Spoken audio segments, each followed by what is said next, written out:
On a warm Friday night in 1970, two ordinary people slipped out of a downtown Chicago cocktail party and then simply ceased to exist. One moment, their yellow-black Oldsmobile glided into the city lights. The next, it was as if the road behind them had folded shut. What happened in those missing minutes between the Sheraton's lobby doors and the dark underpasses of Michigan Avenue? Why was Stephania Andrews crying? Why did Edward drive toward the one stretch of roadway infamous for danger, confusion, and silent disappearances?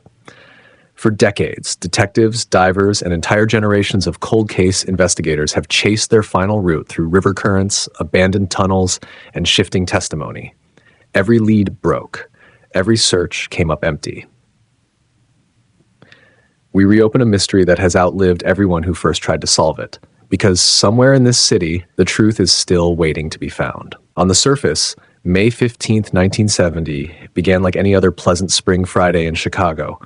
Warm sidewalks, soft gold sunlight on the river, and a city shaking off the week's tension. Yet buried somewhere within those ordinary hours was the spark of a disappearance that would baffle detectives for more than half a century.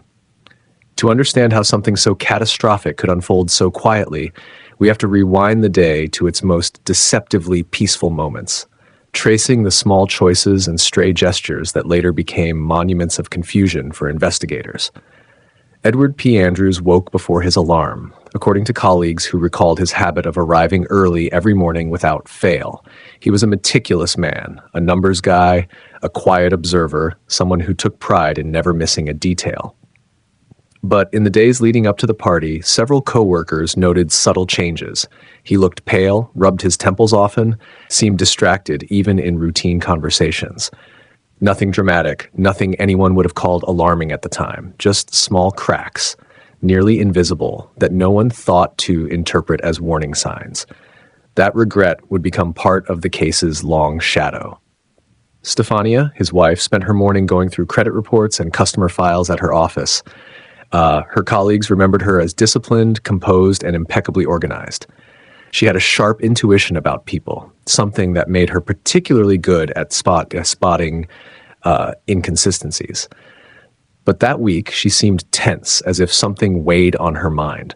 She had tapped her pen nervously during a meeting, and during lunch, she barely touched her food.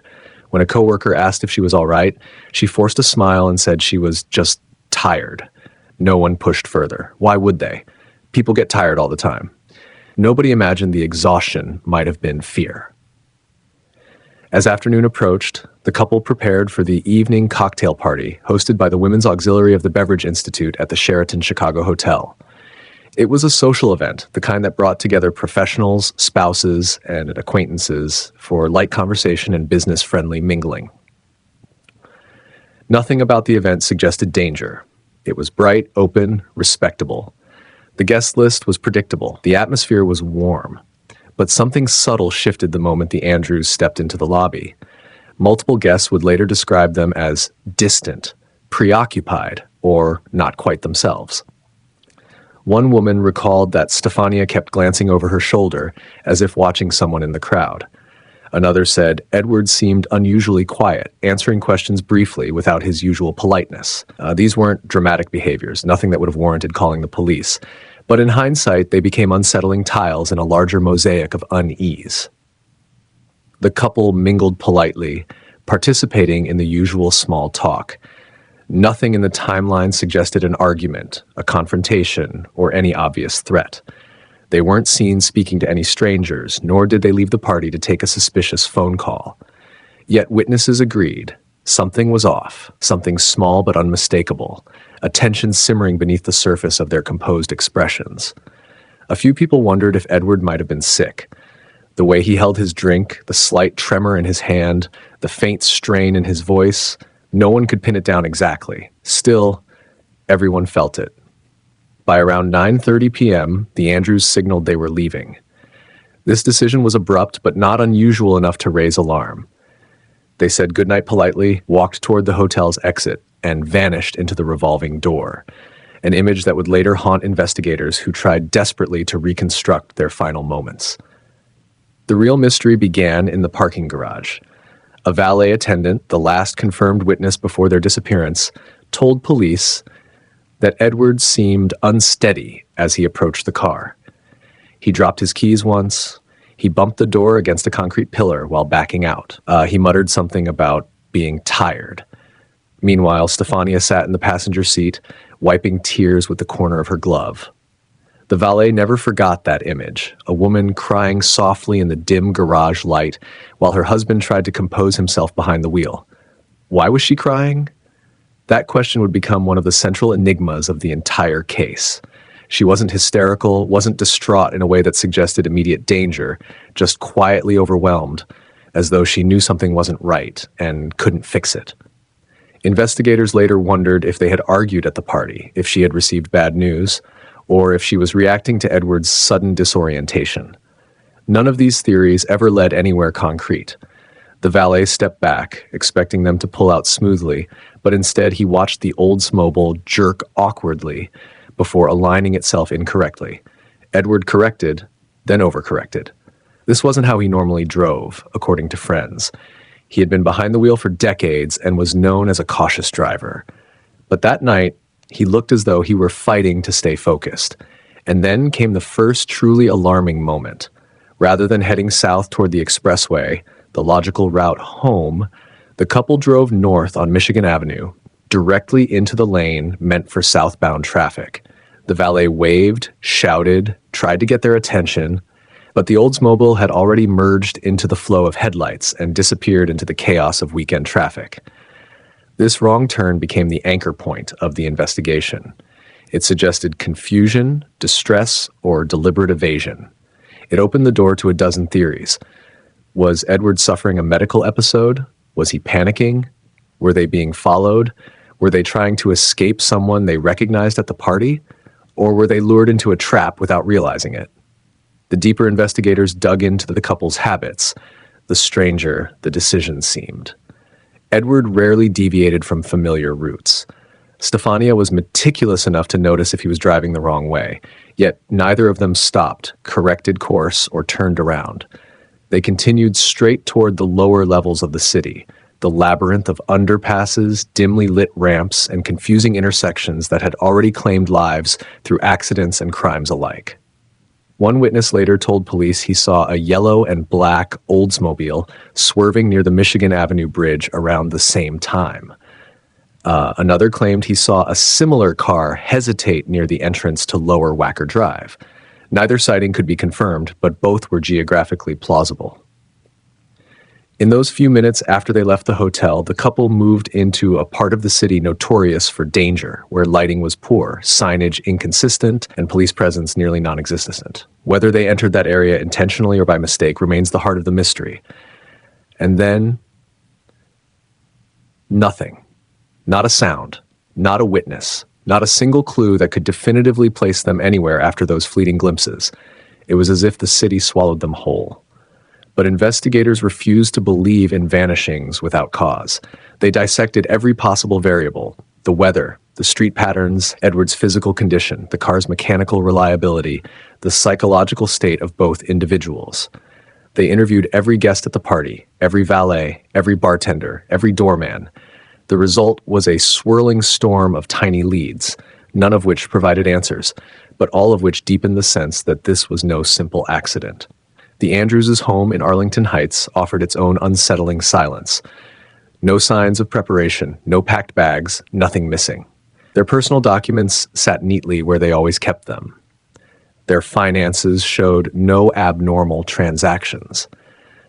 It was as though the couple fully intended to come home that night, fully expected to sleep in their own bed, fully believed they were returning to their ordinary life. This contrast, the normalcy of their home life against the chaos of their final drive, became one of the most haunting contradictions of the case. Everything about their life before 9:30 p.m. suggested stability. Everything after that moment suggested catastrophe. And yet, between those two realities lay only minutes of unconfirmed movement, a handful of observations, and the last sighting of a car making a wrong turn into the darkest stretch of downtown Chicago. As the hours passed without contact, as Monday arrived with no sign of them at work, as their families' calls went unanswered, the feeling of dread expanded. The perfect Friday night had fractured into 1,000 questions. questions that investigators would spend decades trying to untangle. The Andrews left behind no note, no warning, no explanation. All they left was an empty house, a missing car, and a trail that grew colder with every passing day. And as the search began to widen across rivers, tunnels, and entire districts of the city, detectives would realize that the couple's disappearance wasn't just unusual. It was shaping up to be one of the most impenetrable mysteries Chicago had ever seen. The final confirmed moments of Edward and Stephania Andrews began not with a dramatic chase or a confrontation in a dark alley, but with a mistake so small and so ordinary that most witnesses dismissed it as nothing more than a flustered driver having a bad night. Yet when investigators later reconstructed the timeline, that tiny moment, Edward gently scraping the Oldsmobile's door against a concrete post, became the first crack in a mystery that would stretch across 5 decades. After the party at the Sheraton Chicago, the valet had watched countless vehicles pull out of the garage with practiced ease. But the Andrews Oldsmobile behaved differently. When Edward approached the car, he fumbled the keys, dropping them with a metallic clatter that echoed in the dim garage. He muttered something unintelligible, his voice strained. Stephania sat stiffly in the passenger seat, her face pale, her eyes red and swollen as she tried to compose herself. The valet, a seasoned worker who had seen drunk, angry, and exhausted drivers many times before, would later tell detectives that something about this couple's quiet distress lingered with him long after they drove away. The vehicle rolled backward too quickly. The back bumper brushed a concrete pillar. Not enough to cause damage, but enough to startle both the valet and a nearby attendant. Edward apologized, rubbed his forehead, and pulled forward with a jerky motion. Then, without so much as adjusting his mirrors, he steered toward the exit ramp that fed directly into Michigan Avenue's heavy nighttime traffic. No hesitation, no correction, just a straight, almost mechanical departure into the darkness. Moments later came the second anomaly. Instead of merging southbound, the correct direction for their route home, Edward turned north, directly into a lane meant for oncoming cars. Headlights flashed. A taxi honked. The valet waved frantically from behind, shouting, but the Andrews did not slow down or look back. Witnesses described the car's movement as purposeful but wrong, like someone navigating by memory, not by sight. At first, police assumed drunkenness or confusion, but blood alcohol speculation couldn't explain what happened next. Within minutes, the Andrews Oldsmobile was spotted again, this time near the Michigan Avenue Bridge. A pedestrian on the Riverside Walkway later recalled a yellow and black car weaving between lanes, braking too hard and too late. The driver appeared rigid, hunched over the wheel. The passenger, a woman, had her hands pressed against her face as though overwhelmed by the world outside the glass. But the most unsettling detail was not the erratic driving. It was the direction they were heading, straight toward the entrance to Lower Michigan Avenue and the labyrinthine network beneath the bridge. Chicago locals understood the danger instinctively. The lower levels of the city in 1970 were notorious for poor lighting, confusing signage, and treacherous ramps that sloped toward the river. Even experienced drivers sometimes found themselves lost in the maze of steel beams, shadows, and echoing concrete that stretched beneath the city's polished surface. For an unsteady or disoriented driver, a single wrong turn could spell disaster. And yet, that is precisely where the Andrews went. Another witness, a truck driver making a late-night delivery, reported seeing a car matching their description, hesitating at the entrance to Lower Wacker Drive. The vehicle paused long enough for him to notice the couple's faces in the glow of passing headlights. He remembered the woman looking terrified, mouthing something toward the driver. He remembered the driver blinking slowly, gripping the wheel tightly, as if fighting to stay conscious. Then, without warning, the Oldsmobile accelerated into the darkness. This was the last confirmed sighting. When investigators pieced together these accounts, they began to suspect a medical emergency. Perhaps Edward had suffered a sudden neurological episode, stroke, seizure, diabetic crisis, causing disorientation and unsteady driving. But this theory didn't explain why Stephania didn't grab the wheel or demand they pull over. Her tears, her visible distress, her silence, none of it fit neatly into a medical explanation. Another theory emerged: fear. Some speculated that the couple might have noticed someone following them. A car trailing too closely, a stranger watching them at the hotel, a threat whispered at the party. But despite interviewing dozens of guests and hotel employees, investigators found no strong evidence of targeted harassment or pursuit. Still, the idea lingered because of one detail buried in the valet's statement. Before getting into the car, Stephania had looked over her shoulder twice, scanning the far side of the garage. At the time, the valet assumed she was simply nervous or upset. But in the retelling, the gesture took on a more ominous tone. What or who had she been looking for? The Chicago River added its own layer of frustration. The lower levels of the city run dangerously close to the water. Ramps curve toward the riverbank without guardrails. In the 1970s, the safety measures were far less developed than today. A wrong turn, a moment of confusion, a swerve to avoid traffic, and a car could slip into the river silently, especially at night when the water absorbed light instead of reflecting it. Divers would eventually scour this area again and again, convinced that the Andrews car must have ended up in the river. But the river refused to give up its secrets, and each unsuccessful search deepened the mystery. Then came the inconsistencies. For every witness who saw a panicked driver, another recalled a controlled vehicle. For every account describing a terrified woman, another described a silent, composed passenger. Instead of clarifying the timeline, the sightings created a kaleidoscope of conflicting impressions. Even the direction of travel became a source of dispute. Some insisted the car went toward Lower Wacker. Others believed it veered toward the bridge. A few claimed it continued north on Michigan, merging into the thick downtown traffic where it could have vanished among thousands of weekend vehicles. This confusion created one of the most frustrating dilemmas for investigators. The last confirmed sighting wasn't a single point. It was a fog of overlapping claims, each plausible, none definitive. One detail, however, appeared consistently across multiple accounts. The Andrews Oldsmobile behaved unnaturally, as if the driver were forcing the vehicle forward despite internal chaos. No one recalled the car stopping. No one recalled a window rolling down. No one recalled a moment of clarity, hesitation, or communication. The Oldsmobile simply kept moving, driven by a man who appeared to be unraveling minute by minute. The deeper detectives dug, the more unsettling the picture became. Edward Andrews was not known for impulsive decisions or reckless driving. He avoided risk. He planned everything. His last movements contradicted every part of his personality. Investigators began to suspect that something beyond mere confusion had seized control of that night. By Monday morning, when neither Edward nor Stephania arrived at work, the last sightings gained new significance. What once seemed like erratic driving now felt like an omen. What once seemed like a minor mistake now appeared catastrophic. And what once seemed like a simple wrong turn now resembled the opening chapter of a disappearance too strange, too sudden, and too meticulously timed to dismiss as coincidence. The final minutes of the Andrews' known journey did not look like an accident. They looked like panic.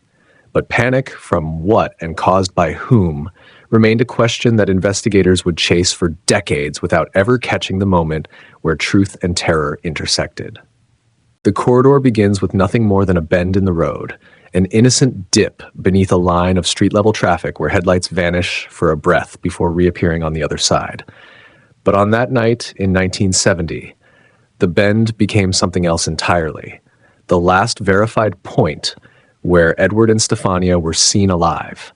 The moment where the world above lost track of them, and the labyrinth below swallowed their trail without leaving so much as a scratch on the pavement. Investigators would later call this stretch of Lower Wacker Drive the Vanishing Corridor, a place where sound seemed to travel strangely, where echoes lingered too long, and where drivers unfamiliar with its low ceilings and interlocking ramps sometimes felt as if they were descending into a maze designed to disorient anyone who entered it. To understand the weight of this moment, you have to picture the Chicago of that era. The riverfront was darker then, less polished, its edges broken up by gaps beneath drawbridges, forgotten utility tunnels, loading docks, and blind corners that felt like relics from a vanished industrial age. Lower Wacker wasn't the urban artery it is now. It was a patchwork of dim lights, blind intersections, and an unspoken fear shared by taxi drivers who avoided it whenever they could. Even the bravest officers admitted it was the one place in the city where your radio signal could cut out, your sense of direction could tilt, and your headlights illuminated only the closest few yards. Beyond that lay uncertainty. But on the night Edward and Stephania disappeared, Lower Wacker wasn't just a confusing roadway. It was a shifting environment of shadows and moving silhouettes that multiple witnesses later struggled to describe consistently. Some claimed they saw the Oldsmobile tilt slightly as if hitting a sudden dip. Others remembered a jarring swerve, though no skid marks were ever found. One dock worker insisted he heard a car horn blare twice, quick and urgent, before the sound abruptly stopped. What none of them could agree on was whether the car had continued forward or turned sharply toward river access ramp, a detail that would become the beating heart of the investigation. Police later reconstructed the couple's final known route second by second, treating each detail like a fragile relic. They analyzed the exact angle of the headlights seen by the second witness, the approximate time delay between the blaring horn and the sudden silence, and even the uneven rhythm of footsteps echoing through the tunnel just moments after the car passed. At one point, investigators believed they heard something on the original audio recordings from the police cruiser stationed nearby, a faint metallic clang, which could have been anything from a dropped tool to a car frame striking a guardrail. But the sound was buried under engine noise and was ultimately deemed inconclusive, another potential clue lost to the imperfections of 1970s equipment. Meanwhile, down in the murky darkness of the Chicago River, divers were sent into water so thick with silt and debris that visibility dropped to mere inches. The currents beneath the bridges were unpredictable, tugging divers sideways, dragging them deeper into the submerged infrastructure that sprawled beneath the shoreline. One diver surfaced claiming he felt the unmistakable shape of a bumper in the dark, but his team found nothing on the subsequent sweep. Another reported a pocket of unusually warm water, suggesting a nearby discharge pipe had activated, which could have displaced objects, including a vehicle, without leaving a visible surface disturbance. That detail forced investigators to widen their search downstream, but again, the river kept its secrets locked beneath the shifting black water. Complicating matters further were the tunnels branching off from Lower Wacker. Some were legitimate service routes, others were legacy structures left over from decades-old construction projects. Several were sealed off by the city, yet traces on the ground suggested occasional unauthorized entry by maintenance workers, delivery drivers, or even vagrants seeking shelter. Each tunnel became a potential path the Oldsmobile could have taken, but the ramps were tight, most too narrow for a quick turn at speed. If Edward had attempted to escape an unseen threat, or if the panic witnesses described was real, he might have misjudged a corner, catching the end of the guardrail and pitching the vehicle forward into the blackness. Yet again, no scratches, no metal fragments, no broken lights were ever recovered. One persistent theory emerged early: that Edward and Stephania had driven straight into the river, the car plunging beneath the surface without creating a noticeable splash in the dark, especially with the traffic noise above drowning out any impact. But investigators questioned that possibility. The incline was steep, yes, but a driver would have had to intentionally accelerate to breach the concrete lip of the river edge. Even in panic, instinct usually forces the foot to brake, not accelerate. And there was a more troubling problem. Multiple officers who inspected the riverfront that night reported no damage to the barrier, no fresh tire marks, and no sign of disturbed algae or wet tracks leading back to the roadway. As days turned into weeks, the investigation expanded into uncharted territory. Detectives reviewed every industrial camera near the river. Primitive, grainy, prone to static, but none showed the Oldsmobile's distinctive two-tone roof. They cross-referenced taxi logs, delivery routes, and even freight schedules for the river barges passing through that night. One barge captain claimed he saw something drifting low in the water shortly after midnight, but upon inspection the next morning, it turned out to be a cluster of lumber fragments washed loose from a nearby construction site. Still, one detail refused to fade: the reports of unusual lights beneath one of the lower decks of the roadway. Two independent witnesses insisted they saw a flickering glow, orange, then white, like the beam of a flashlight bouncing against concrete. Was it a worker, a homeless person, or someone following the car? The police searched those subdecks repeatedly, finding nothing but condensation, rust, and the low hum of passing cars overhead. Yet one investigator later noted that certain maintenance hatches led into undocumented crawl spaces constructed decades earlier. Spaces too narrow for a person, but wide enough for airflow, sound, or even a dropped object to travel. The strangest element, though, came from a routine patrol officer who had been writing parking citations a block away. He claimed that at the exact moment the Oldsmobile disappeared from sight, his radio emitted a sharp burst of distortion, something he'd heard only twice before in all his years on duty, both times while passing under power transformers.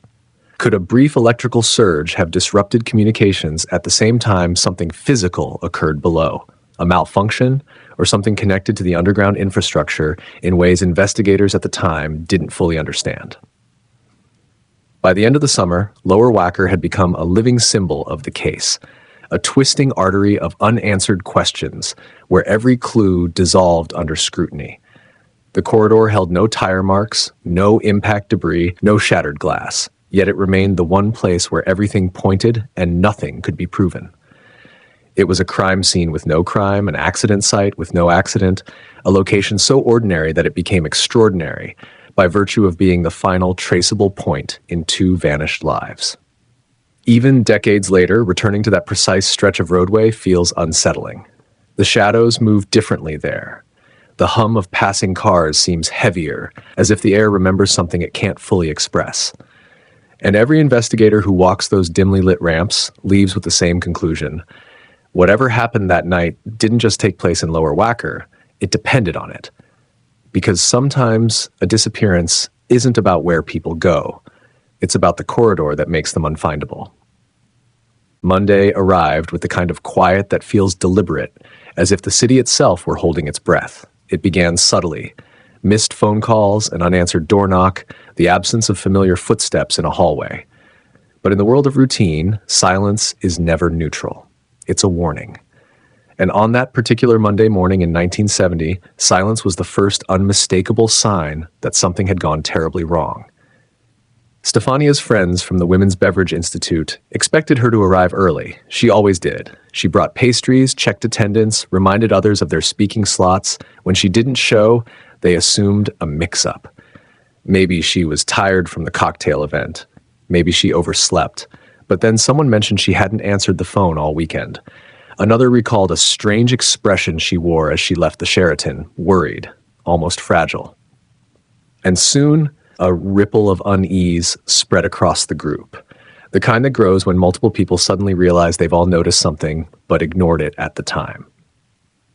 Across town, Edward's office experienced its own rupture in routine.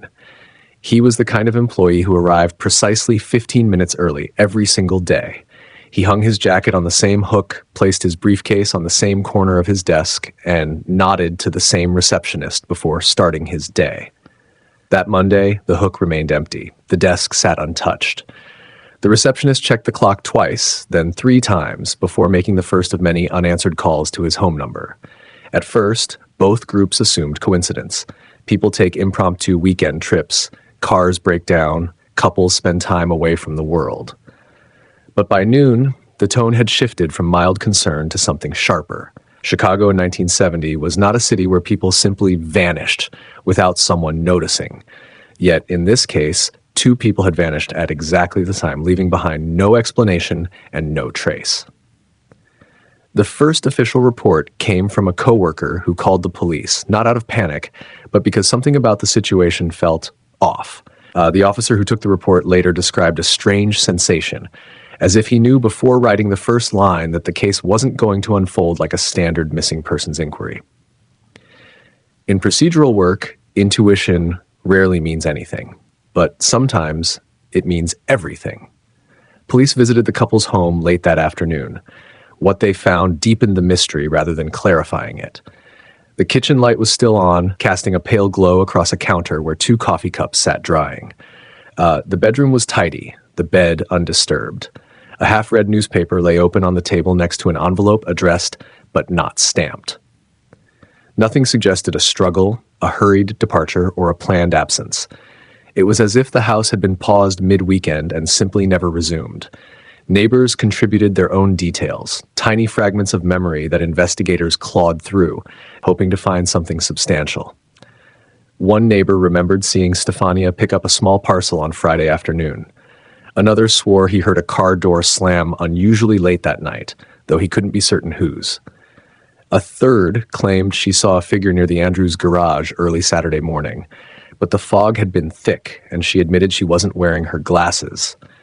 Each detail added complexity, but no coherence. Every clue pointed toward possibility, none toward certainty. When investigators pieced together the couple's last verified movements, the cocktail party, the brief interactions with guests, the drive away from the hotel, Monday's initial silence transformed into a chilling void. Everything between the moment they left the Sheraton and the morning they failed to appear was missing. Phones unanswered, routines broken, and a trail that evaporated precisely where logic insisted it should have continued. Detectives began the familiar process: interview friends, colleagues, family members. Yet nearly everyone described the couple the same way: steady, reliable, predictable.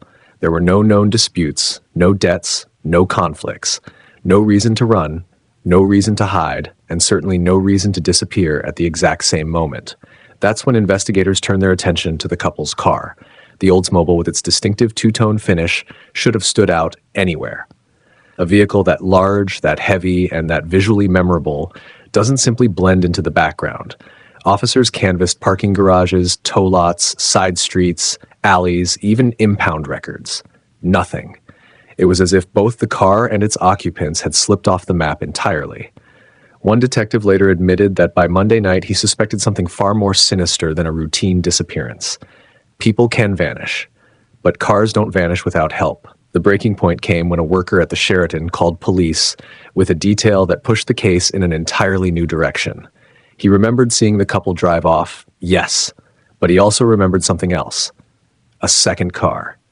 Dark-colored, older model, following them from the curb with its headlights deliberately dimmed. At first, he thought nothing of it. Private chauffeurs often idled near the hotel. But the more he replayed the memory, the more he realized that the car followed too quickly, too closely, as if keeping pace intentionally. Police traced the information, but records of vehicles near the Sheraton that night were incomplete. One cab driver believed he saw the dark sedan as well, though he couldn't describe the license plate. Another witness said he noticed a car parked oddly near the riverfront late that night with its engine running, but he couldn't say whether it matched the description or whether it had anything at all to do with the missing couple. Each clue suggested a shadow lurking behind the Andrews' final route. None could be confirmed. Then came the strangest discovery of all. A mail carrier reported that on Saturday morning, a full day after the disappearance, he spotted a man standing beside a payphone not far from the couple's home. The man was holding a handbag that matched Stephania's. When the carrier circled back 20 minutes later, both the man and the handbag were gone. He didn't report it immediately, assuming it was unrelated. When he finally mentioned it on Monday afternoon, investigators sprinted to the location. But no fingerprints remained on the payphone. No discarded handbag, no witness corroboration, just another detail that seemed critical but dissolved upon inspection. By late Monday, the case had escalated from routine welfare check to active missing persons alert. Officers retraced the couple's known path, driving the route repeatedly, studying traffic patterns, testing possible detours. The search intensified around Lower Wacker Drive, the last confirmed sighting, but with every passing hour, the trail grew colder. It was almost as though the city had sealed over the evidence, leaving nothing but after images of where the couple had once been. Inside the station, a map of Chicago covered an entire wall, dotted with pins marking each slim lead: red for confirmed sightings, blue for uncertain testimony, yellow for circumstantial clues. By midnight, the map resembled a constellation, bright but incoherent, a pattern that refused to form a shape. And in the center of it all sat a blank region, the corridor where the couple had last been seen. No pins, no notes, no answers. As the first 24 hours slipped away, investigators faced a grim truth. Whatever happened to Edward and Stephania had occurred fast, quietly, and with a level of precision that suggested either extraordinary coincidence or deliberate orchestration. But Monday morning's silence wasn't just the absence of two people. It was the sound of an investigation beginning at the very moment the trail had already been erased. And by the time the sun rose on Tuesday, that silence was no longer just unsettling. It had become terrifying. At dawn, the river looked harmless, smooth, slow, touched by the pale light of a spring morning. It was the kind of water that lured people into believing it was shallow and simple. But the Chicago River has never been either. Beneath its surface lies a maze of currents, debris, silt, forgotten machinery, and whatever the city has chosen over decades to look away from. And on the morning the Andrews search officially began, investigators were about to discover just how unforgiving that stretch of water could be. The first drag of the river took place along the Michigan Avenue Bridge, a location that had already earned its reputation as a place where accidents happened without warning. Patrol officers closed off a lane of traffic, divers assembled their gear, curious onlookers gathered behind police tape, and detectives watched with a hush that felt almost ceremonial. They had no solid evidence the Oldsmobile was in the river. No tire tracks led to the edge, no broken railing indicated impact. But the couple's disappearance, complete, silent, instantaneous, left investigators with only one direction to move: downward. Drag lines scraped across the riverbed, metal hooks clattering against unseen obstacles. The river's greenish depths swallowed everything: sound, sight, movement, like a curtain. The divers worked in pairs, descending into a world so dark they had to rely entirely on touch. Visibility was often less than an arm's length. A diver later recalled that being in that water felt like trying to navigate the inside of a locked-bay basement with the lights out and a bag over your head. An hour into the search, the team thought they had a hit. The hook snagged on something solid, heavy, metallic. A shout went up. Cameras clicked. People leaned forward. But when the divers surfaced, they hauled up nothing but a broken section of rusted scaffolding, so eroded it disintegrated in their hands. The river had offered its first false promise. It wouldn't be the last. Detectives then broadened the search, extending it to nearby inlets, side channels, and intersections, where Lower Wacker's concrete network hovered above the water like the ribs of an enormous animal. Lower Wacker was infamous for its blind turns, sudden drops, and dim lighting. A single wrong move could send a car into the river before the driver realized what had happened. But this theory carried a problem. Cars that went into the river usually left a trace: skid marks, scraped guardrails, debris. Here, there was nothing. Yet the river team continued, dragging deeper and wider. Every time the hooks caught on something immovable, hope surged among the investigators. Every time divers descended to check, the hope evaporated. Old shopping carts, lengths of pipe, industrial scrap, a discarded safe, even the shell of a motorcycle, its wheels long gone. The river was a graveyard, but not the right one. As the first day of dragging turned into the second, doubts crept into the minds of investigators. If the Andrews car wasn't down there, what else could explain the sudden disappearance? One detective suggested the couple may have pulled off Lower Wacker, encountered foul play, and the car had been taken elsewhere. Another proposed a medical emergency, a heart attack, a stroke, causing the car to veer off an unguarded edge. But without debris, it was speculation stacked upon speculation.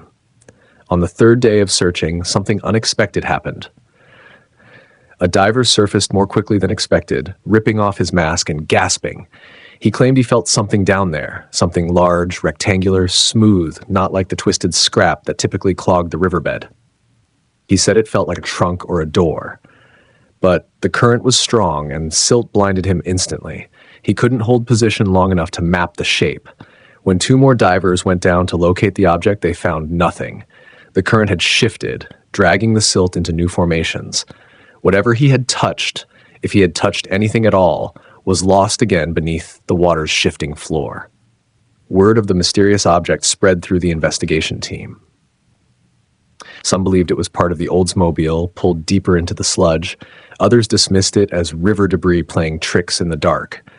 But the diver remained adamant. Something's down there. Something big. The river search expanded again. Sonar equipment, rudimentary by modern standards, was brought in to scan the area. The jagged returns revealed dozens of shapes, some identifiable as scrap metal, others ambiguous. One sonar technician circled a shadowy, elongated shape on the printout and insisted it resembled the frame of a car. The divers went down again. Nothing.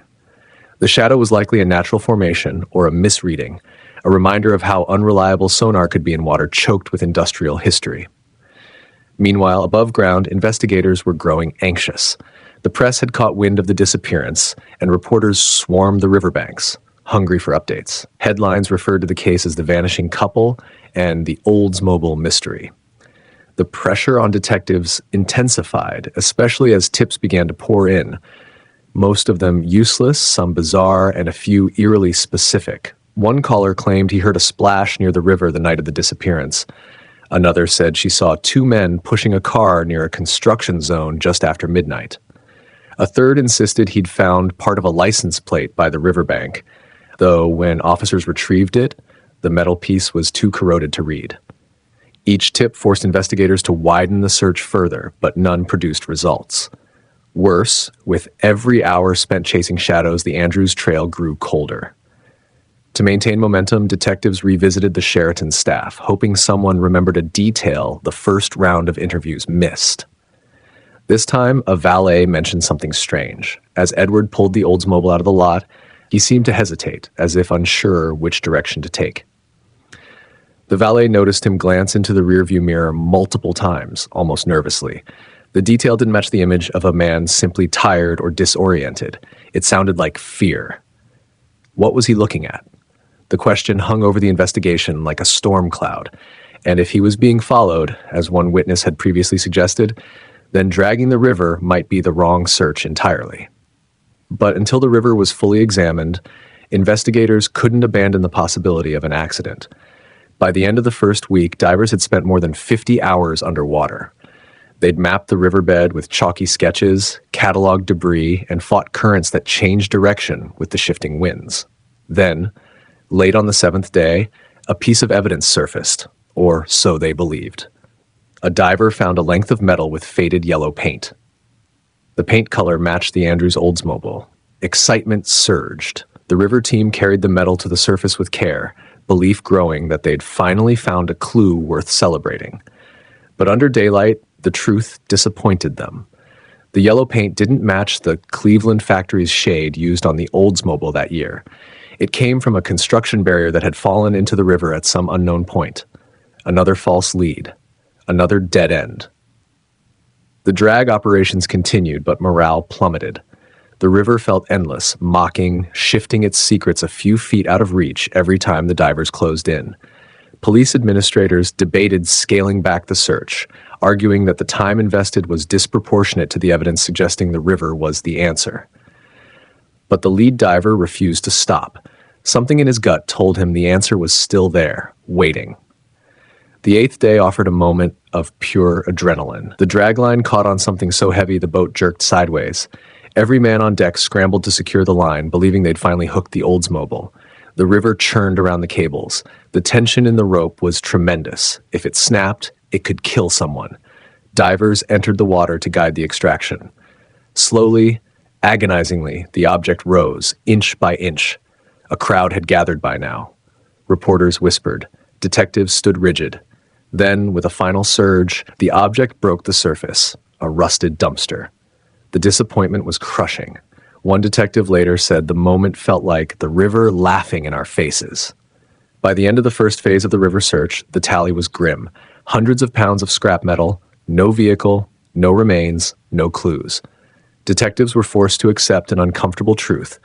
The river, for all its danger and mystery, held no proof the Andrews had ever entered it. Yet the river had done something else. It had eliminated the most logical explanation. And when logic falls away, investigators are left with the most unsettling possibilities, the ones that whisper of planning, pursuit, and a disappearance that was never accidental at all. As the drag lines were packed away and the river returned to its quiet surface, one thing became clear. Whatever happened to Edward and Stephania Andrews did not begin or end in the water. Something far more complex was waiting in the shadows, just beyond the reach of the first search, and the next chapter of the investigation would plunge into territory even the river couldn't bury. The days after the failed river search brought an energy that was both frantic and hollow. Frantic because investigators were desperate for momentum, hollow because everything they touched seemed to crumble into nothing. Cold cases don't start cold. They cool slowly, painfully, through a series of hopeful leads that collapse one after another until all that remains is a maze of dead ends. And for the Andrews case, that collapse began faster than anyone expected. The first major lead came from a truck driver who claimed he saw a yellow and black Oldsmobile stopped on the side of Lakeshore Drive late the night the couple vanished. He insisted the car's hazard lights were on and that a woman sat in the passenger seat with her head turned away from him. The sighting felt promising, specific, vivid, time-stamped. But under scrutiny, the cracks appeared immediately.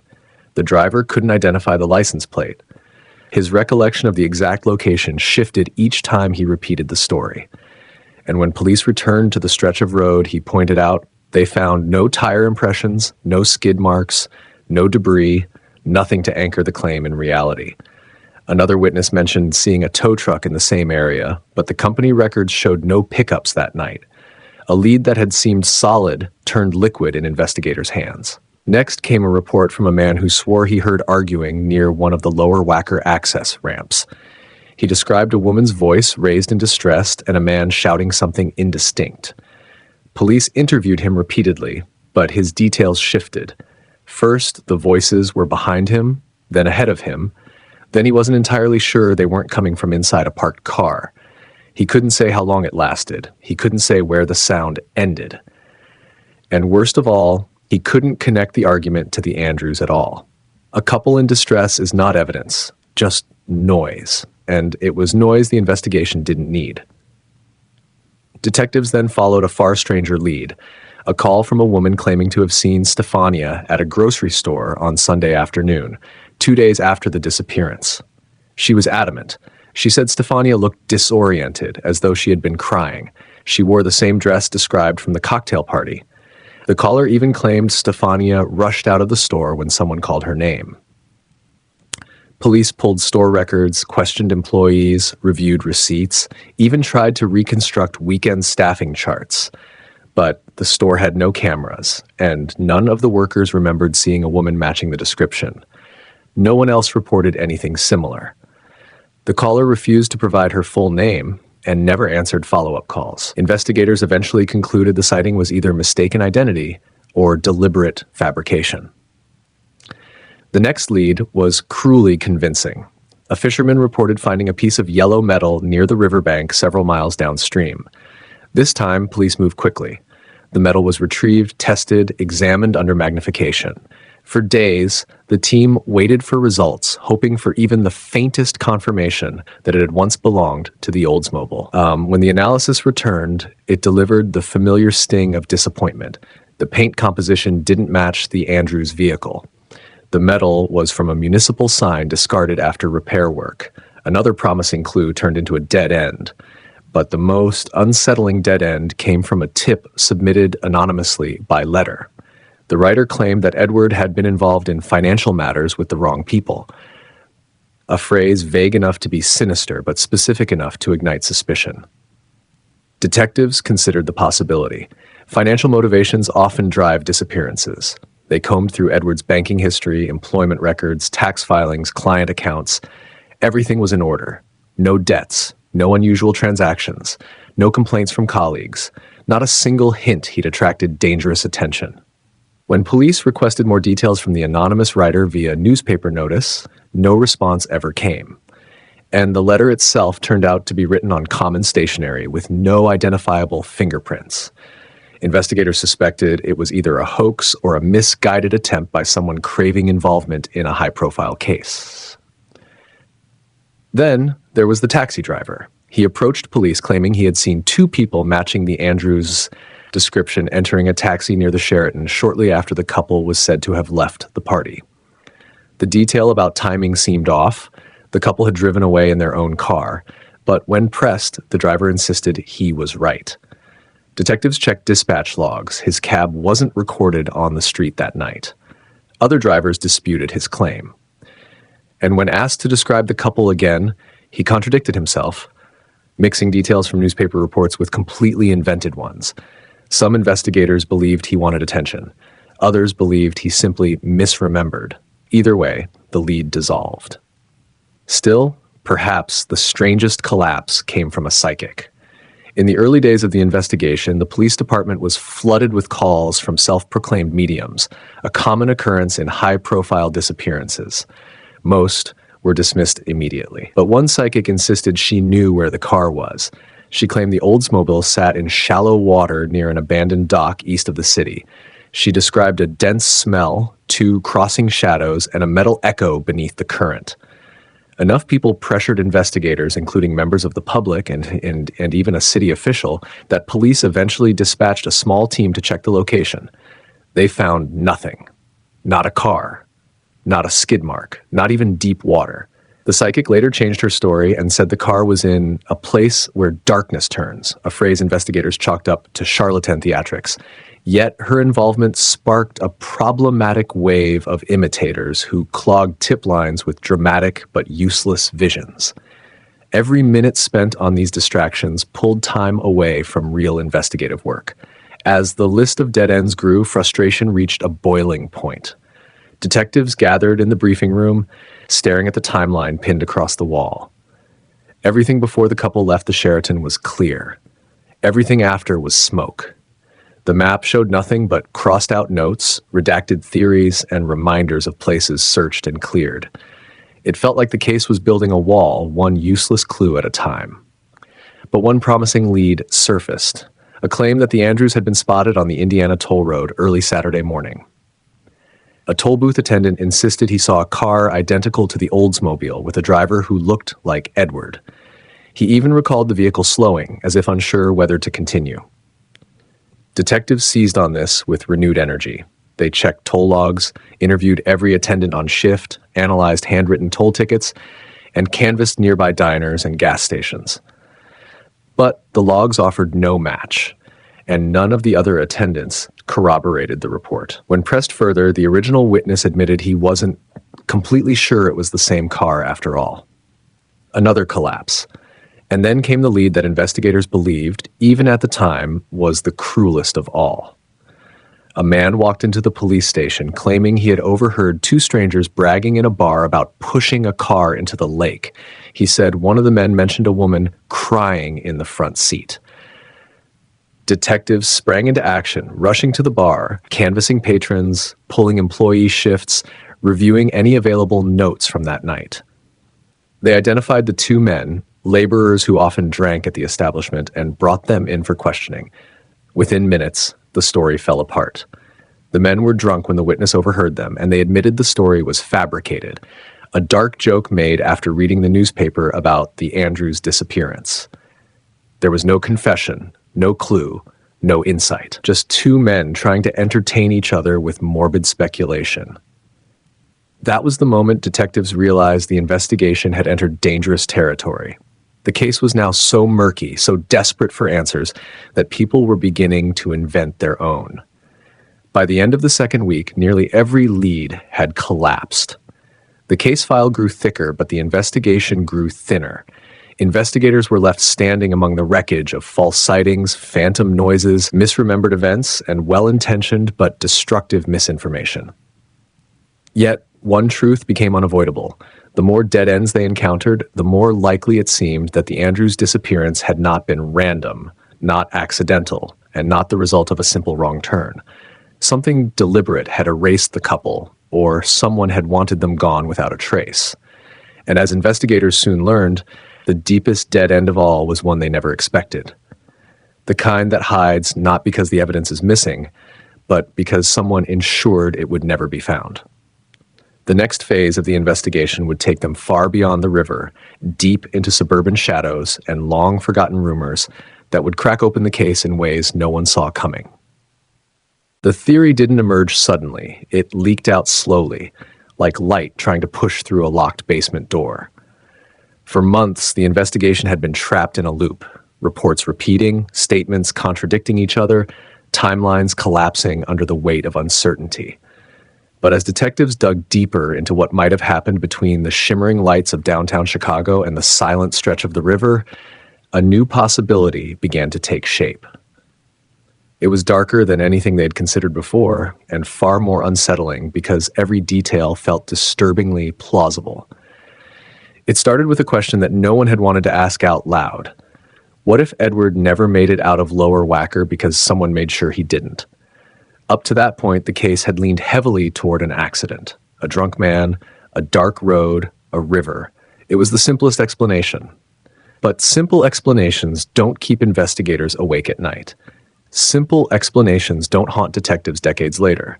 What haunted them were the pieces that didn't fit, those fragments of witness recollections, odd shadows in timelines, and the inexplicable silence that fell over the case the moment it should have roared to life. When investigators reopened the file years later, they discovered something subtle yet powerful. The patterns of Lower Wacker Drive around midnight in 1970 didn't match the narrative that had been accepted for decades. Lower Wacker wasn't just a road, it was a hidden world beneath the surface of the city, a labyrinth of delivery trucks, river access ramps, maintenance tunnels, hiding places, and blind corners. Anyone who knew the area well could disappear there. Anyone who didn't could be steered somewhere without even realizing it. Suddenly, the idea of Edward simply driving off course felt too convenient, too easy. Detectives found a retired city worker, one of the few who remembered that year vividly. He spoke softly, as if afraid someone might overhear, even though he lived alone. People think Lower Wacker was just where taxis cut through, he said. But back then, no. It was a meeting point, a dumping ground, a shortcut for people who didn't want to be seen. This testimony alone didn't prove anything, but it opened a path investigators had never walked down before. They began revisiting old reports, scanning them not for what was written, but for what had been left out. One detail kept resurfacing like a ghost: the strange position of Edward's car, angled awkwardly across the lane, headlights still on, as if something had forced him to stop. Cars don't just come to rest like that, not unless the driver slams the brakes or something gets in their way.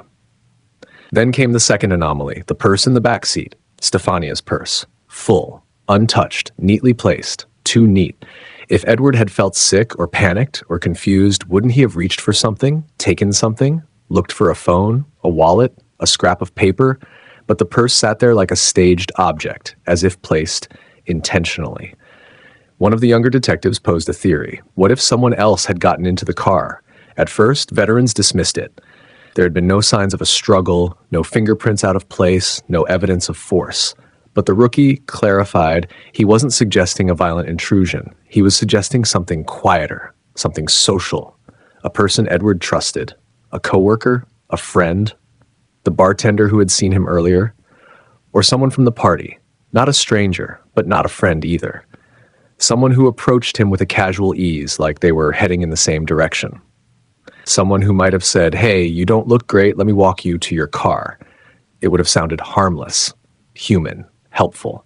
The deeper the investigators dug, the more they realized how little they truly knew about the final minutes before Edward reached his car. No one saw him walk out of the hotel lobby. No one saw who left with him. Witnesses remembered fragments, faces, voices, laughter, shadows, nothing solid enough to build a timeline. In the crowded cocktail party, the final movements of one tired man vanished behind a fog of half-memories. If someone followed him or accompanied him, they could easily have slipped into his car without drawing attention. Another unsettling detail surfaced from old city maintenance logs. A power fluctuation was recorded along Lower Wacker that night, lasting 47 seconds. Camera systems didn't exist back then, but the fluctuation suggested something happened beneath the city at nearly the same time Edward vanished. Heavy machinery was the suspected cause. But what machinery? By whom? No work orders existed for that night. It was nothing on paper, but investigators knew. Unexplained disruptions usually point to human activity. As they reconstructed the possible route Edward's car might have taken, they found a chilling coincidence. One of the ramps along Lower Wacker, narrow, unlit, practically invisible unless you knew where to look, led directly toward the river access platform. The platform was fenced now, secure, monitored, but in 1970, anyone could have walked straight to the water. What if Edward hadn't driven himself there? What if someone else drove?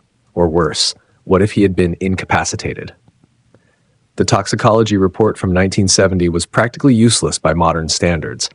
Primitive, incomplete. It tested for alcohol, nothing else. A sedative, a tranquilizer, even a strong antihistamine could have gone unnoticed at the time.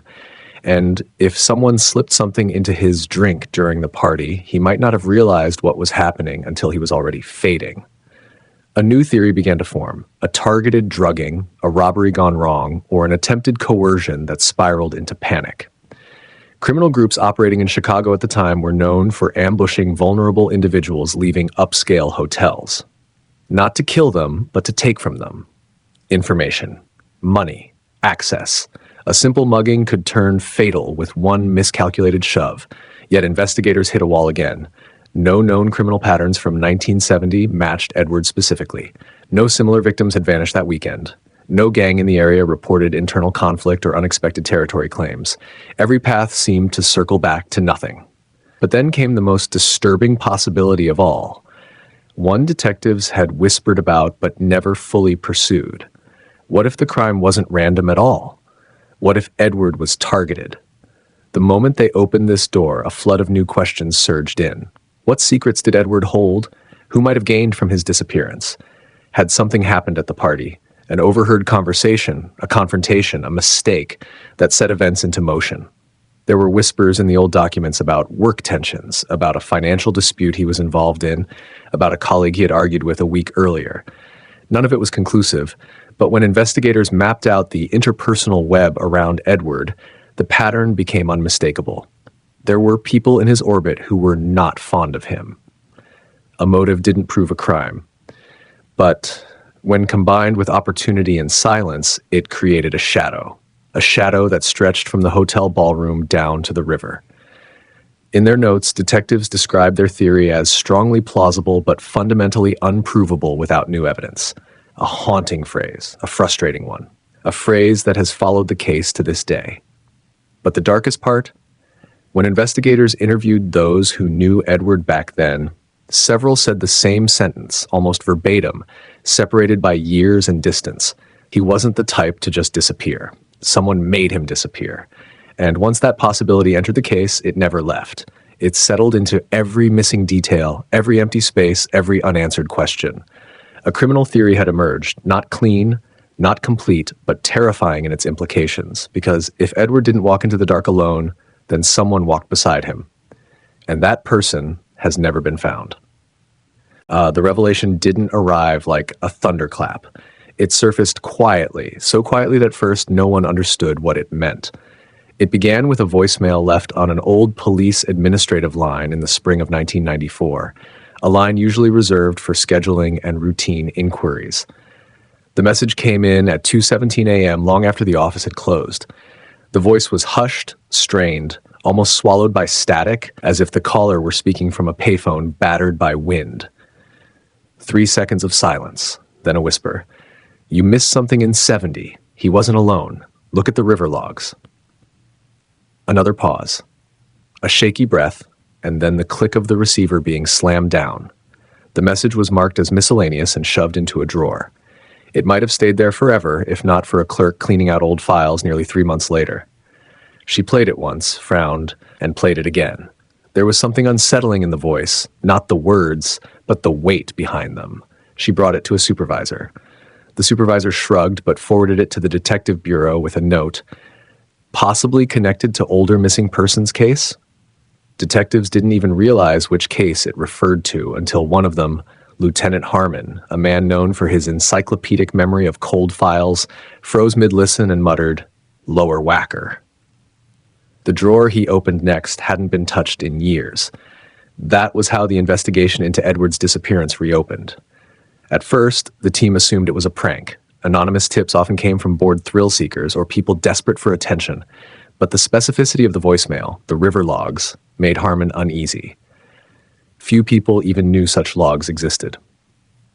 These were handwritten books from the Water Reclamation Department, that tracked unusual changes in river currents, water level disruptions, unauthorized barge movements, and maintenance equipment failures. Most detectives from 1970 hadn't considered them relevant, but someone in 1994 did. The team requested access, expecting nothing. What they found was a single entry dated May 16, 1970, less than 36 hours after Edward vanished. It recorded an unexplained turbulence event near the southern edge of the river, close to where the lower Wacker access ramp surfaced. The report was cryptic: water disturbance inconsistent with weather, vessel activity unreported, cause unknown. The notation meant little on its own. River anomalies weren't rare, but the timing was too precise to ignore. Detectives wondered, was this a clue? Or was someone in 1994 trying to fabricate a conspiracy by pointing them toward harmless data? The investigation grew more tangled when they searched for the author of the 1970 entry. He was still alive, retired, 82, living in an assisted living facility outside Joliet. When detectives visited him, he listened carefully to the voicemail, his eyes narrowing as he rubbed his hands together nervously. "I didn't think that entry mattered," he said softly. "The river churns all the time, but that morning something felt off. The current changed too fast, too sharply. It was like something heavy went in or came out." "Did you report it to police at the time?" a detective asked. They never asked, but when they pressed him for details, he hesitated, squinting as if trying to look back through fog. "I remember voices," he murmured. "Two men arguing on the lower platform before dawn. Or maybe I dreamed it. It's been so long." Detectives weren't sure whether to believe him. Memory is slippery, but something about the old man's tone felt genuine, less like he was recalling a fact, more like he was remembering a fear. At this point, the case took a dramatic turn. Detectives traced the origin of the voicemail call. It came from a payphone on the west side of Chicago, outside a convenience store that had burned down 2 decades earlier. No camera footage, no witnesses alive, no fingerprints. It was a dead end. But the voice lingered in their minds. "You missed something in 70. Investigators dug deeper into archived evidence. One overlooked box contained photos never formally cataloged. Most were blurry, taken on old equipment, but one stood out. A shot of the exact location where Edward's car had been found. In the lower corner, barely visible unless magnified, was a smear of something on the ground. Not oil, not dirt. Something darker. The forensic tools of 1970 would have missed it, but the tools of 1994 could test it. The result came back inconclusive but tantalizing. The substance was organic, possibly biological, possibly connected to human contact, but it was degraded beyond identification. The team felt the frustration of chasing ghosts. Still, questions multiplied faster than answers. Why would someone call after 24 years? Why that detail? Why that tone of urgency? As detectives revisited everyone connected to the original party, a striking pattern emerged. Several attendees from 1970 had died in unusual ways. A car accident, a drowning, a workplace incident. Coincidence? Perhaps. But the clustering of tragedies around people who were all in one room the night Edward vanished felt increasingly strange. Then came the most unexpected development. A former colleague of Edward, now old, frail, and dying, requested to speak with police. He said he had kept quiet in 1970 because he feared retaliation. From whom, he wouldn't say. "I saw someone follow him out," the man whispered. "I didn't think about it then, but now I think that person meant him harm." Detectives leaned in. "Who?" The man's eyes filled with tears. "He's still alive," he said, "and he'll deny everything." The interview ended abruptly as medical staff rushed in. The man's health collapsed within hours. He never woke again. The detectives tried to verify his claim, but couldn't. No name, no description, just a dying man's fear-laced confession. Yet the timing felt intentional, as though he knew something was closing in. The case file ballooned with new theories, some grounded, some wild, some terrifyingly plausible. One investigator suggested the possibility of a blackmail operation gone wrong. Another proposed a secret meeting in the lower levels of the city that Edward accidentally witnessed.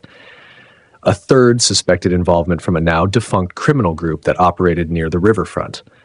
But the most haunting possibility was this: someone from the 1970 party had secrets worth killing for. The voicemail suddenly felt less like a clue and more like a warning, or perhaps a confession. By the end of 1994, investigators agreed on one thing. Whatever happened to Edward was not an accident. Someone knew. Someone had always known. And for the first time in decades, the case felt alive, heavy, dangerous, pulsing with a truth buried deep beneath Chicago's streets. The whisper from the past had reopened a door that many believed should have stayed locked, and the darkness behind it was deeper than anyone expected. The house on Campbell Street looked ordinary enough. White siding, trimmed hedges, a mailbox that hadn't been replaced since the late 60s. Neighbors always described it the same way. Neat, quiet, predictable. The kind of home where nothing dramatic ever happened. But when investigators stepped inside after Edward and Stephania failed to show up for work in May 1970, the silence wasn't calm. It was unnatural, thick, as though the air itself had been holding its breath for days. The first thing detectives noticed was how staged everything looked. The Andrews living room appeared frozen in time, a cup set neatly on a coaster, magazines perfectly aligned on the coffee table, a floor lamp still glowing softly in the corner, as if someone had left it on expecting to return in just a few minutes. Nothing suggested a struggle, nothing felt rushed, and yet something was unmistakably wrong. The kitchen was worse. The chairs were tucked in too precisely, the counters spotless in a way that suggested not cleanliness, but erasure, as though someone had wiped down the room with deliberate intention. A dish towel hung perfectly straight on the oven handle. Investigators found a loaf of bread wrapped but not sliced, and a pot that looked as though it had been washed moments after use, though neighbors swore no lights had been on since Friday night. Every detail felt staged, like a set designed to impersonate normalcy. The bedrooms revealed an even stranger pattern. Clothes were neatly arranged, but there was no sign of anything packed or prepared for a trip. Wallets and purses were untouched. Jewelry was present. Watches lay on the bedside table. Nothing valuable was missing. Not cash. Not documents. Not car keys. Everything the couple would have needed for daily life remained behind, undisturbed, arranged in a way that seemed almost too perfect. It raised one chilling question. If they left the house willingly, why did it look like they were planning to come right back? Investigators searched for letters, phone logs, diaries, anything that could indicate stress or conflict in the days leading to their disappearance. What they found was a desk drawer filled with unpaid bills, all opened and neatly stacked. Bank statements showed no unusual withdrawals. Credit card activity had stopped the moment they vanished. Their daily planner, used religiously by Stephania, had an entry for Monday morning. Work. 9 a.m. As if nothing in her world was about to shatter. But the strangest discovery came from the basement. Near the far wall, behind a row of paint cans and an old ironing board, officers found a small cardboard box sealed with layers of aging tape. Inside were personal items belonging to Edward, photographs, letters, and a single envelope with no signature. The letter inside was brief, typed on a manual typewriter. You need to be careful. They're watching. Do not trust anyone you don't know. Do not speak about the conversation. The letter was undated. There was no reference to who they were. No indication of what conversation had taken place. No record of who had sent it. The discovery rattled the investigative team. Had Edward been hiding something? Had he been threatened? Or was the message part of a misunderstanding he never shared with his wife? When police contacted Edward's co-workers, several described him as private but friendly, never involved in drama, never hinting that anything was wrong. Yet one colleague recalled seeing Edward arguing with a man in a dark suit outside his workplace several months before the disappearance. She couldn't hear the words, but she remembered Edward looking shaken afterward. The woman had never reported it. She never thought she needed to. Digging deeper into the Andrews' life only made the mystery stranger. There were no signs of financial trouble, no gambling, no criminal ties. Their insurance policies were modest. Their social circles consisted mostly of coworkers and a few neighbors. There were no feuds, no threats, no unexplained enemies. If someone wanted them dead, investigators couldn't figure out why. But there was one detail that bothered detectives for years: the phone call. On the Saturday morning after the couple disappeared, Stephania's sister reported receiving a call. The line was silent at first, then filled with faint breathing.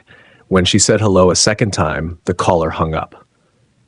Phone company records confirmed the call came from the Andrews house between 10:04 and 10:09 a.m. That was more than 12 hours after Edward and Stephania were last seen driving away from the Sheraton. Who was in their home that morning, and why? If the couple were already dead, or missing, or held somewhere, then who picked up their home phone? Theories diverged. Some investigators thought Stephania had come home after the couple left the party but was briefly interrupted by someone. Others believed the perpetrator entered the house after removing the couple from the car. Still others suspected a third party had been inside the home even before they left for the Sheraton. Testing the house for fingerprints turned up hundreds, none belonging to strangers. Either the intruder wiped everything down or wore gloves. The latter seemed more plausible given the meticulous order of the house. Whoever entered had been careful, slow, intentional. A neighbor added another disturbing layer. 2 days before the couple disappeared, she had seen a man she didn't recognize parked in a dark sedan across the street. The same car, she claimed, returned the following night. She dismissed it as coincidence until police knocked on her door. Even more unsettling, a different neighbor recalled hearing a metallic clatter around 4 a.m. on Saturday morning, like a toolbox being dropped. He assumed someone was working on their car. Now, looking back, he wondered if he had heard something else, something he didn't want to imagine. Investigators tried to recreate a timeline, but it was like building a bridge from fog. Too many gaps, too many uncertainties. Yet the more they studied the house, the clearer it became. The Andrews didn't vanish spontaneously. Their disappearance was planned, or at least anticipated, by someone. But the house also offered one final mystery. In the attic, hidden behind insulation and decades of dust, officers discovered a single yellowed photograph wedged between beams. It showed Edward standing near a river dock, smiling, relaxed, unaware. In the background stood a man with his back turned, wearing a long coat. The silhouette matched the vague descriptions from two different witnesses. The coworker who saw Edward arguing with a man in a suit, and the neighbor who saw someone pacing outside the house earlier that week. The photograph was never explained. No one recognized the man. No one could say when or where it had been taken, but its presence in the attic, hidden, forgotten, haunted investigators. Did Edward hide it? Was it meant for someone to find later? Or was it simply lost among old belongings? The silent house on Campbell Street never gave detectives the full truth, but it gave them something else, an unease that grew with every detail uncovered. This was not the home of two people who vanished into the night. It was the home of two people who had been watched, followed, and possibly targeted. And every object left behind seemed to whisper the same chilling message. They were never meant to come back. When the first sonar sweep lit up the monitor in early 2025, the divers thought the machine was malfunctioning. The shapes rising from the blackness of the Chicago River were too many, too dense, too perfectly aligned to be natural debris. But as the image sharpened, the truth became undeniable. Dozens of car frames, rusted, skeletal, long consumed by silt, lay stacked at odd angles across the riverbed like a submerged graveyard. 97 vehicles in total. Some modern, many decades old, a few so ancient that only the outline of their chassis remained. And somewhere in that underwater labyrinth, investigators hoped, was the 1969 Oldsmobile Cutlass belonging to Edward and Stephania Andrews. The search had begun as a volunteer effort.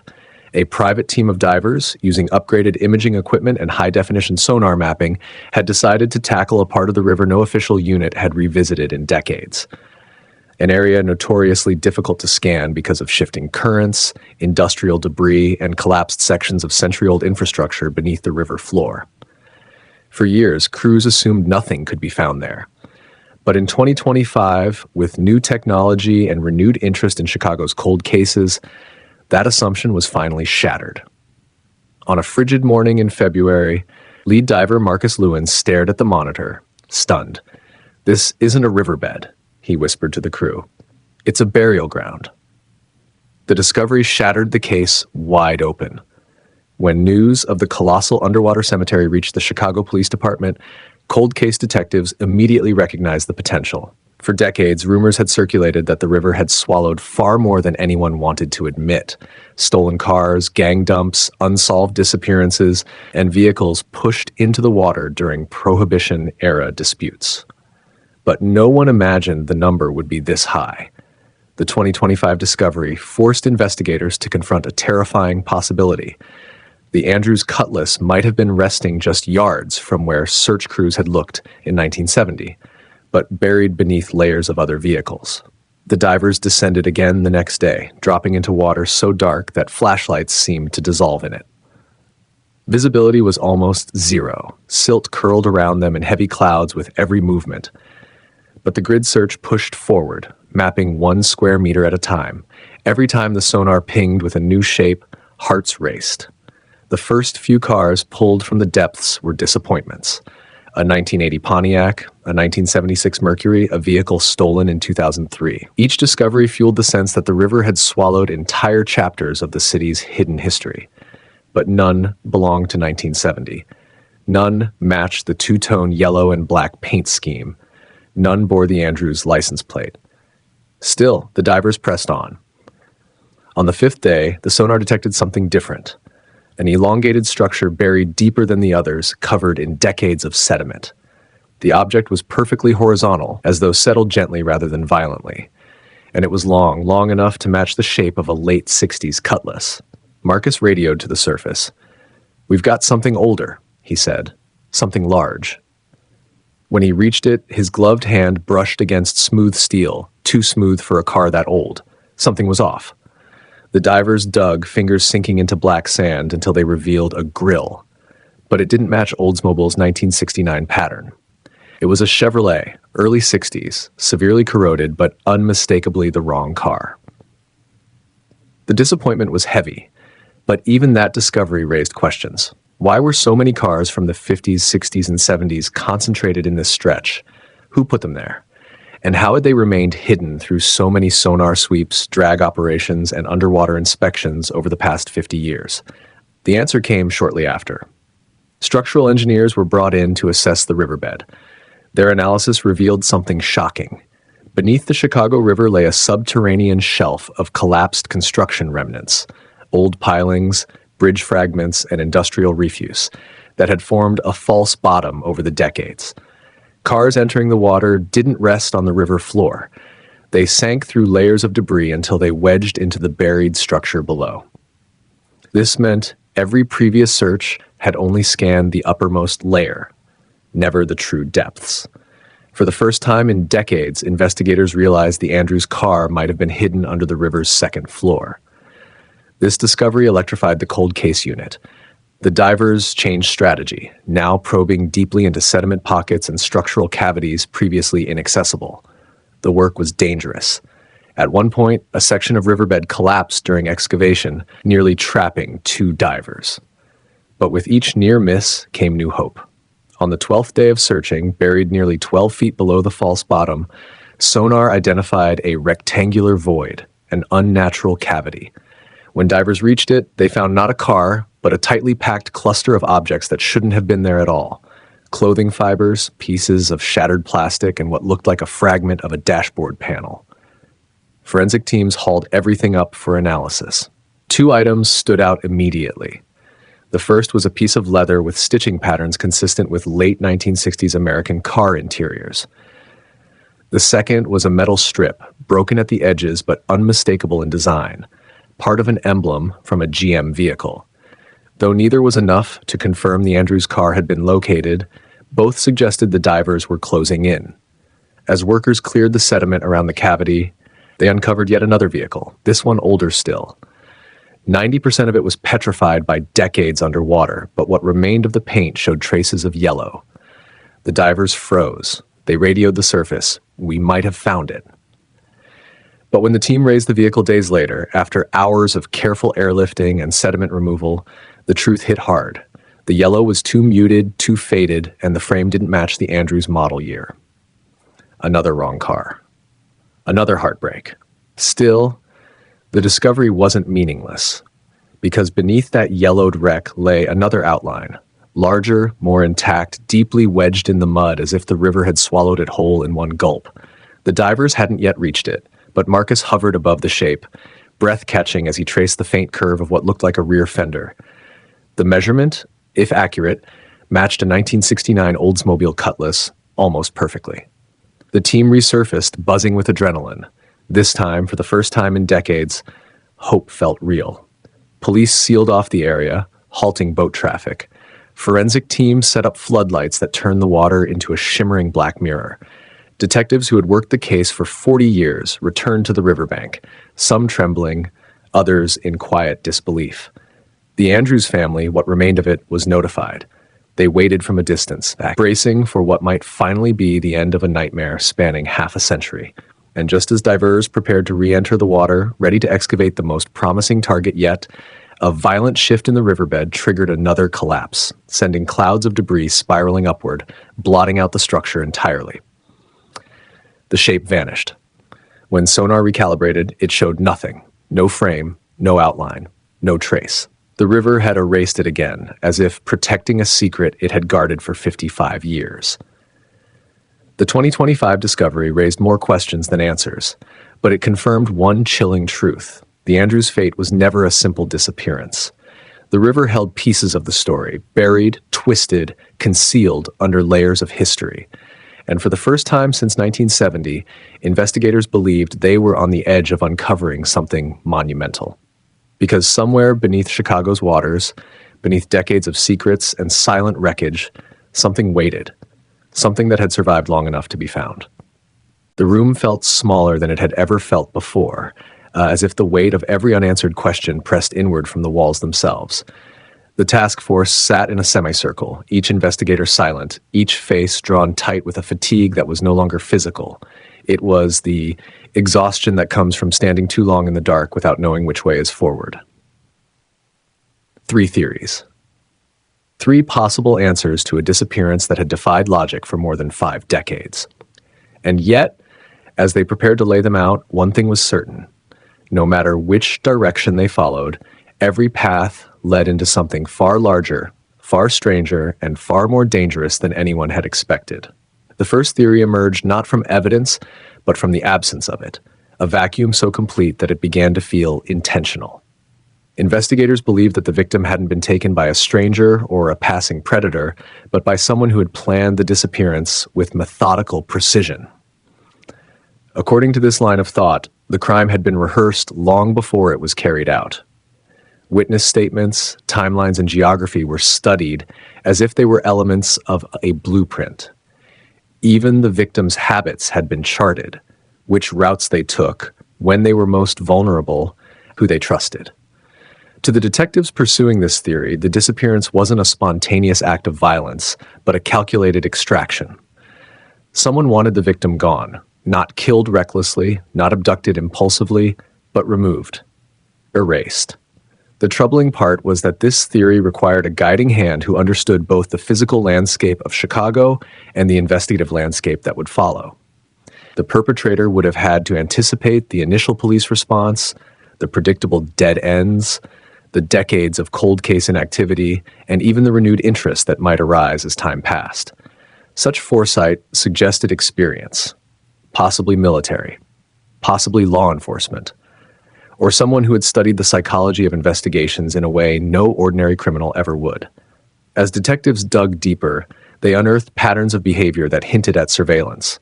Sightings of an unidentified man with a clipboard weeks before the disappearance, obscure phone calls logged at odd hours, and unexplained footprints near the victim's usual walking route.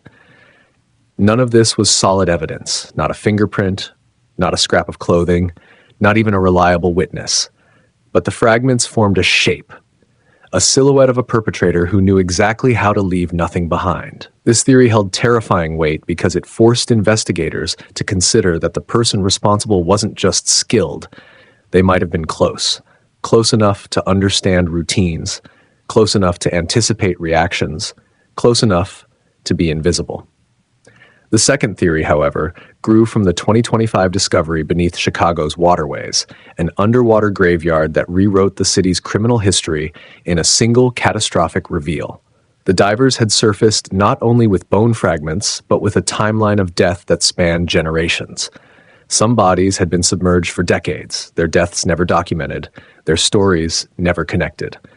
When forensic teams matched the age of sediment and mineral deposits on the remains, a chilling pattern emerged. Someone had been using the river system as a dumping ground for far longer than anyone had imagined. This led investigators to a horrifying possibility that the victim had been the target of a serial offender who had operated undetected for years. Not a carefully calculated disappearance, but one casualty among many in a long, hidden chain of murders. In this theory, the perpetrator wasn't someone close to the victim, but someone who hunted opportunistically. Someone who selected people not based on personal connection, but on their vulnerability at the moment of encounter. The river, with its shifting currents and silt-heavy depths, became the perfect place to hide what Chicago never wanted to confront. A killer who had moved through the city like a shadow, using its waterways as both accomplice and alibi. Investigators studying this theory found eerie overlaps between the victim's case and other disappearances from Chicago's older neighborhoods. Names long forgotten. Cases closed without resolution. Moments when someone walked out their front door and simply never returned. The discovery of the underwater graveyard forced detectives to consider whether the victim had been part of a pattern that the city had refused to see for half a century. It wasn't just the possibility of a serial killer. It was the possibility of multiple serial killers, generations of predators who had come and gone, all drawn to the same method of disposal. A lineage of darkness concealed beneath the surface of the river. Yet this theory had its own contradictions. Serial offenders tend to follow rituals, leave signatures, make mistakes eventually. But nothing about this disappearance matched the impulsive traits that often accompany such crimes. There was no pattern of stalking, no escalation, no threats, no communications, no forensic trace. It was as if the victim had been swallowed by a ghost that left behind only a ripple. And the sheer lack of coincidence needed to place the victim at the exact moment of encounter raised more questions than answers. Could a serial killer truly be that invisible? Or was this another misdirection, one carefully crafted by someone who understood exactly how to hide a murder within a pattern too large to detect? Then came the third theory, the one that investigators hesitated to pursue publicly, not because it was the least likely, but because it was the most dangerous to accuse without proof. This theory centered on institutional involvement, a system, not an individual, a cover-up hidden beneath layers of bureaucracy, sealed by decades of silence and protected by people who had every reason to bury the truth. The inconsistencies in early reports suddenly became significant. Officers who contradicted each other, supervisors who reassigned detectives unexpectedly, documents that went missing, and a strangely aggressive push to declare the case unsolvable within months of the disappearance. Records from the 1970s revealed that several key witnesses had been discouraged, even intimidated, from speaking further. One claimed an investigator warned them not to get involved in something too big. Another said they attempted to report new information in the 1980s, only to receive no response and no follow-up. Files that should have been preserved were missing entire sections. Paper trails ended abruptly, and the chain of custody logs for the few physical items recovered showed suspicious gaps, as if pieces of evidence had passed through too many hands without explanation. Detectives exploring this theory believed that the victim had not been taken by a lone predator at all, but by someone working within a structure, a system designed to protect certain individuals, bury certain mistakes, or erase certain threats. The motive could have been political, or financial, or connected to someone the victim knew nothing about but had inadvertently crossed paths with. The deeper investigators dug, the more the disappearance looked less like a crime of opportunity and more like damage control. Adding to the suspicion was an incident from 1994. A whistleblower who claimed that older cold cases, including this one, had been intentionally redirected or dismissed by higher-ranking officials. The whistleblower's statement was vague, possibly exaggerated, but not easily ignored. They mentioned quiet orders, restricted files, and specific cases that were never meant to be solved. They also mentioned the victim by name. And then weeks later, the whistleblower vanished from public life entirely. This theory terrified the task force because it required confronting the possibility that the perpetrator wasn't someone they could arrest, at least not easily. If the original disappearance had been orchestrated by people within the system, the evidence might have been destroyed decades ago. Witnesses may have been pressured, records might have been altered, and the person responsible or the people responsible might still carry influence even now. The investigators following this theory found themselves facing a reality in which justice had been intentionally obstructed, not by incompetence, but by design. As each theory was laid out on the table, the room grew heavier. The truth had splintered into 3 possibilities, each one pointing down a different tunnel of darkness. A calculated abduction by someone close, a silent serial predator using the river as a grave, or a cover-up buried in the bones of Chicago's institutions. Each theory had weight, each theory had holes, and each theory, if true, would change everything. But the most unsettling part, the part that kept every member of the task force awake long after they left the room, was that the theories were not mutually exclusive. The perpetrator could have been skilled and connected. The river could have concealed the truth for decades. And the institutions intended to protect the public could have failed them or even shielded the one responsible. In the end, they were left with 3 questions that no one could answer. Which theory would finally lead them to the truth? Which theory was a trap? And which theory was the one the perpetrator always expected them to choose? They gathered around the last table in the dim briefing room, the one no one liked to use because the fluorescent light above it flickered every few minutes like a dying heartbeat. Papers lay spread across its surface, maps, witness timelines, transcripts, sketches, sonar scans, diver logs, the evidence of 55 years of searching, doubting, restarting, and failing. And yet nothing on that table could answer the only question that mattered now. How do you solve a crime when there is no body, no crime scene, and no point of certainty? The case had always been strange, but as the task force approached the final stage of the investigation, it evolved into something else, something that seemed to resist resolution on a level beyond logic. Every time investigators pushed forward, the case shifted, like a shadow changing shape when someone reaches out to touch it. Leads dissolved. Witnesses contradicted themselves. Records bent in ways that suggested accident, sabotage, or something far more deliberate. And underneath it all was the haunting truth that not a single bone had ever been found. Not one. It was this absence that now defined the investigation. For decades, detectives had assumed they were searching for a body, or at least remains. But with the 2025 underwater discovery proving that Chicago had been hiding the dead for generations, the central question grew more disturbing. What if the victim wasn't among them? What if they were never put there at all? The more they examined the case, the more this possibility gnawed at them. Because if the victim wasn't in the river or any of the other suspected sites, then what happened that night could no longer be explained by any known pattern of homicide. The person responsible would have had to dispose of the body in a way that left no trace, not even the microscopic kind modern forensics could detect. That required planning, but also access. It required knowledge, but also opportunity. It required secrecy so absolute that it bordered on the impossible. Investigators circled around the evidence again, hunting for anything that might have been overlooked. They revisited interviews with the victim's friends and coworkers, searching for inconsistencies buried deep in casual remarks. They re-examined the victim's last known movements, trying to pinpoint the moment the routine day diverged into something unimaginable.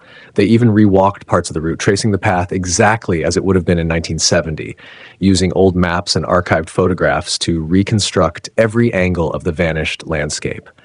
And yet the same problem resurfaced every time. The moment the victim disappeared, the trail simply ended. It didn't taper. It didn't fade. It cut off cleanly, the way a film reel snaps, and the rest of the story is lost in white static. This abruptness, once dismissed as coincidence, now stood at the center of everything.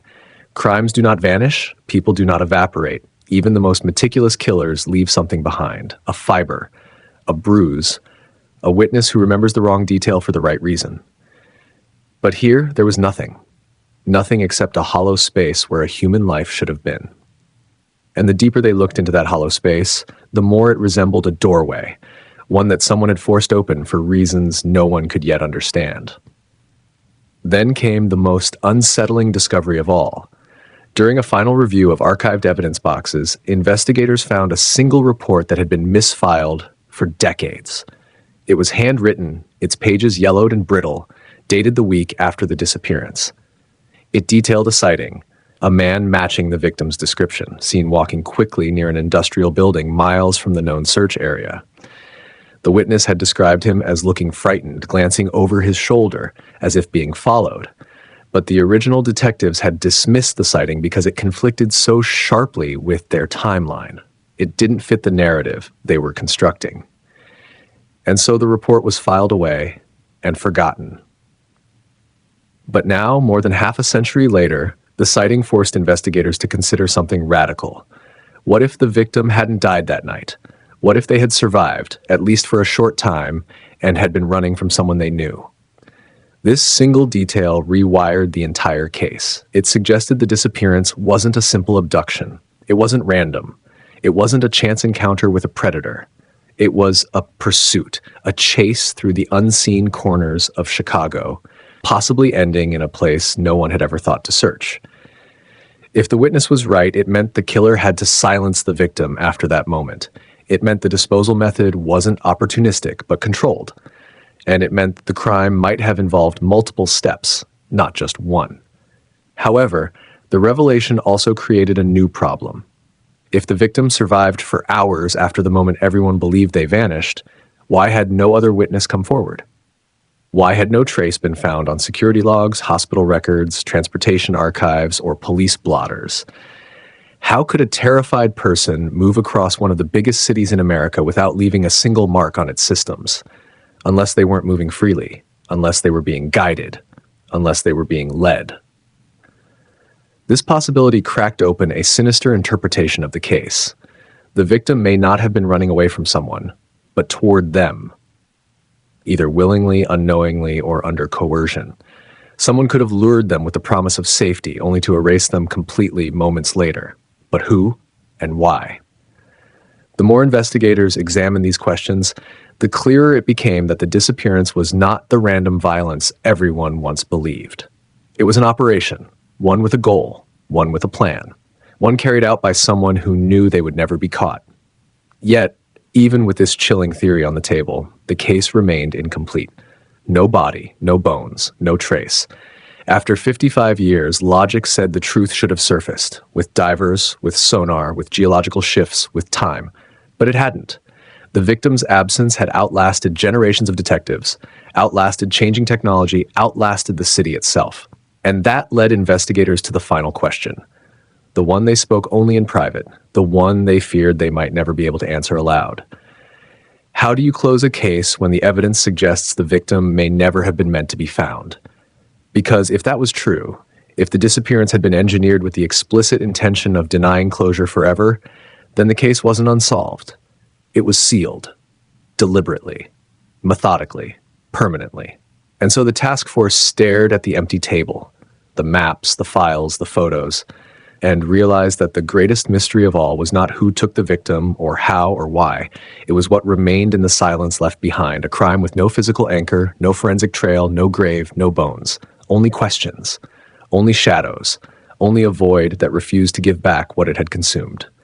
The case was ending, but not with justice, not with truth, only with the one question no investigator ever wants to ask. What if the story ends where it disappears?